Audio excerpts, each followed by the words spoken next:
Anđeline fantastične priče. Dorotea nije mogla ni da sanja da će se tako silno razočarati.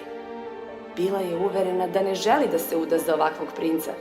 Rešila je da će napitak sačuvati za nekog drugog, ako joj uopšte bude bio potreban. Ali u tom trenutku nespretni sluga princa Žaka, hodajući unazad i pokušavajući da ispravi ogledalo, nagazi na porub princezine haljine i napitak ispade pravo pred princa. Bočica se razbi na komadiće. Iako je većina napitka bila prosuto po podu, jedna kap je bila sasvim dovoljna.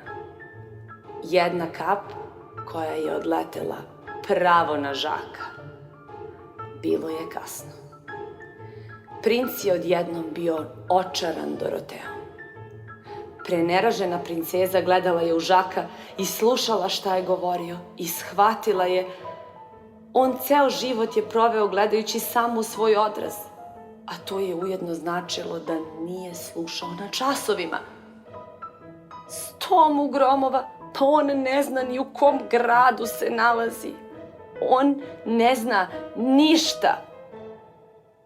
U očaju princeza je shvatila da je ovo sve bila njena greška i zbog svog plemenitog srca rešila je da pokuša da tu grešku ispravi.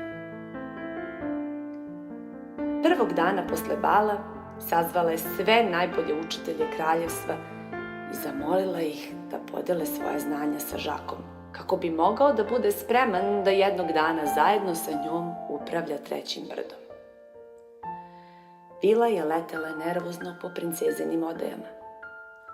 Rekao je da postoji način, ali ja ga baš nisam slušala pažljivo. Mogu da odem do čarobne šume, možda će nam Maks pomoći. Mora da postoji rešenje. Ne, Dorotea odlučno reče. Ja sam pogrešila, ja ću to ispraviti. Moji učitelji su najvešti i najučeniji na 11 brda. Sigurno će naučiti Žaka svemu. Prolazili su meseci, a Žak nije ni najmanje napredovao. Vila je znala šta joj je činiti.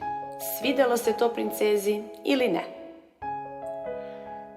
Draga Vilo, magični napici su jako opasna stvar. Upozorio sam te nekoliko puta. Biće jako teško popraviti ovo. Moram da razmislim. Čarobnjak je promrmljao nekoliko reči ispred svog ljubičastog dragulja i zagledao se duboko u njegov sjaj. Posle dugog razmišljanja, Maks uskliknuo. Pa naravno, kako se samo ranije nisam toga setio. Maks je užurbano pisao poruku na magičnom papiru i kada je završio, posipao je papir nekakvim prahom i papira najednom nestade. Videvši Vilin zbunjen pogled, Maks objasni. Najnoviji izum, brzo slanje poruka. Samo jednostavne čini i malo polena srebrnog maslačka i poruka će dospeti u prave ruke. Noć se spuštala na čarobnu šumu. Taman kada je Vila izgubila svaku nadu da ovaj najnoviji izum uopšte radi, začu se galop konja. Krenuo sam na put istog trenutka kako sam pročitao poruku. Imaš pravo, još kao dečak pročitao sam sve knjige o zlatorepoj zmiji. Pravi razlog što je niko nikada nije video je što ona menja boju repa čim joj se neko približi. Samo pravi znalci je mogu prepoznati u prirodi. Srećom, ima je skoro u svakoj šumi na 6. brdu. Evo izvoli, nadam se da će ovo biti dovoljno. Najmlađi kraljevica 6. brda, takođe poznat po svojoj pameti, učenosti i domišljatosti, pružio je bočicu otrova zlatorepe zmije čarobnjaku, kako bi ovaj napravio kontra napitak. Vila i najmlađi kraljević se zaputiše ka dvoru princeze Dorotee. Oh, šta mi se dogodilo? Gde su moja ogledala? Gde su moje verne sluge? Gde sam to ja? bilo je jasno da je kontra napitak delovao. Princ Žak je brzinom svetlosti otišao nazad u svoj zamak prepun ogledala, a Vila je sa Dorotejinim podanicima već bila na putu ka Maksovoj kolibi kako bi mu odnela kovčege pune zlata i dragulja kao znak princezine zahvalnosti. A Dorotea je konačno našla ono što joj je nedostajalo.